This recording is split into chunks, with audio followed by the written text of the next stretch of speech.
On August 28, 1963, Dr. Martin Luther King Jr.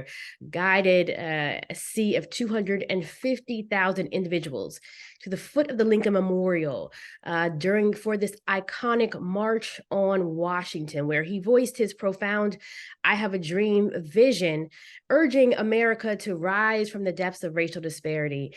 And this Saturday, we are going to be commemorating the March on Washington, but this is not a commemoration. Leaders say it is a continuation, as hundreds of thousands are expected to gather again, still fighting for jobs and for freedom. And I'm so excited to have with me today to talk about a specific angle on this, which is the women of the movement. A good friend of mine, a beacon of civic participation and torchbearer in this struggle for equality and justice, Melanie Campbell, President and CEO of the National Coalition of Black Civic Participation and convener of the Black Women's Roundtable. Melanie, thank you for joining me. Thank you so much, Ebony. Just delighted to be here with you today. As we embark on this day, like, what has been going through your mind? I just want to get your sentiment on today, especially given the political climate and racial tensions that we are experiencing, mirroring many things that generation was going through. Well, the one thing I want to lift up is that this is when you talk about continuation, this is also an activation. We're definitely lifting up. It's always very, very important to remember your history, especially as we know Black history is being attacked in places like Florida, right? But it's also an opportunity to take that history and use it as a catalyst. And that's what we're planning to do, because there's a lot that's happening leading up to the march, as well as the march itself, and all that will be said from the podium. Just yesterday, we hosted almost 100 Black women and other women of color and white women and a few men to celebrate the role of women in the movement. And one of the sisters that was a couple of them were there with us yesterday, who we know in 1963 women didn't have a speaking role.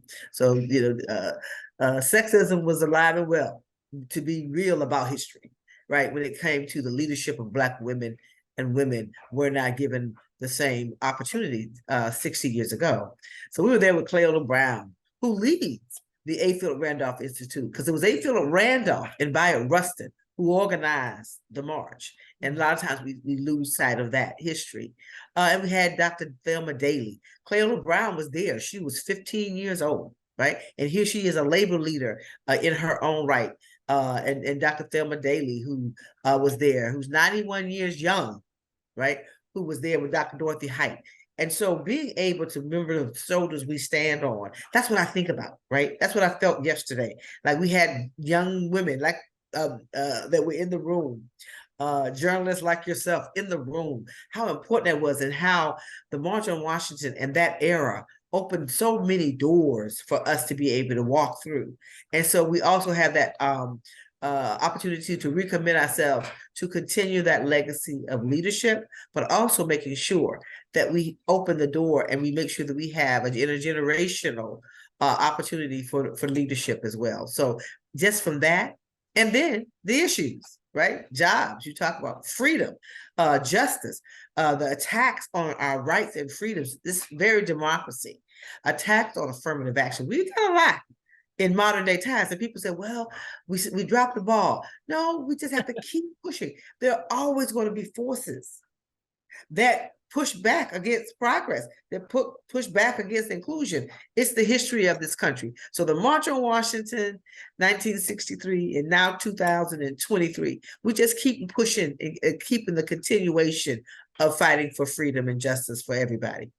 Very quickly, Melanie, there was a Time article that said, and I love the headline of it, it says 60 years after the March on Washington, America's progress hinges on liberating Black women. And Siobhan Bradley, president of National Council of Negro Women, who was at the yes. event that you held, she had, in another article, said, Black women have always been organizers and mobilizers, even if they never got the face time on camera. And the fact remains that Black women were at the forefront of the struggle, and that they are at the forefront now. When you think of that Times headline that America's progress hinges on liberating Black women, what comes to mind?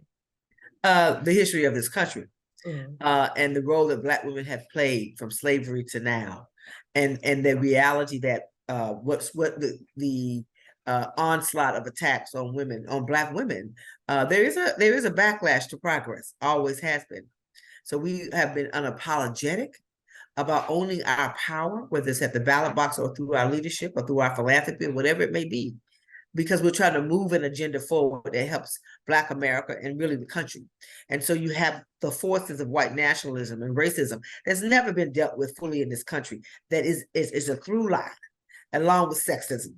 But as Black women, Dr. Height would always remind us, we walk in the room, we're a woman and we're Black. Or African American is what they would call it, a Negro back in the day, right? So we have both of these. But we have to use them. We have to use the power. We are the ones who drive the Black vote, right? So when we talk about the vote and the vote being an equalizer to access to opportunity, so that's under attack. Voting rights, our bodies are under attack, right? When we talk about reproductive rights and reproductive justice, access to abortion, these things that impact us. Our bodies were not our own when we were slaves. People owned our bodies, and we are demanding that we control our bodies. And so so we're in a battle of our lives that in my life, I've never seen so many attacks at one time. With all the levels of upward mobility are under attack, affirmative action, small business, Black history, just everything, LGBTQ rights, right? But you just right. We start organize and we strategize. We get rest in between, and we keep the battle up, and we keep bringing on more leaders that can step up in the battle. And I say, I'm gonna do all I can in my dash. That's all I can do. I love it. That rest in between is a whole nother word. 30 seconds, Melanie. What is your organization? What is the call to action that you are leaving with those that you will be meeting and connecting with on Saturday? Own your power. Own your power. We have the power to make the change that we see. And that's what I want to leave with folks. Not all of there's always going to be attacks. We have the power as a people and building multiracial, multi-ethnic, multi-generational coalitions. Reverend Bob would always talk about fusion politics is what his word would be. That's what we have the opportunity to do. And that's what I want to leave folks with, that whatever my little couple of minutes are at the March on Washington, that I leave people with hope and opportunity to say you have the power in your hands, but collectively we're a mighty force. I love it. And Dr. Height used to say. You are amazing. Thank you for the work that you do. Melanie Campbell, you are always welcome back at AURN. Thank you so much. Absolutely.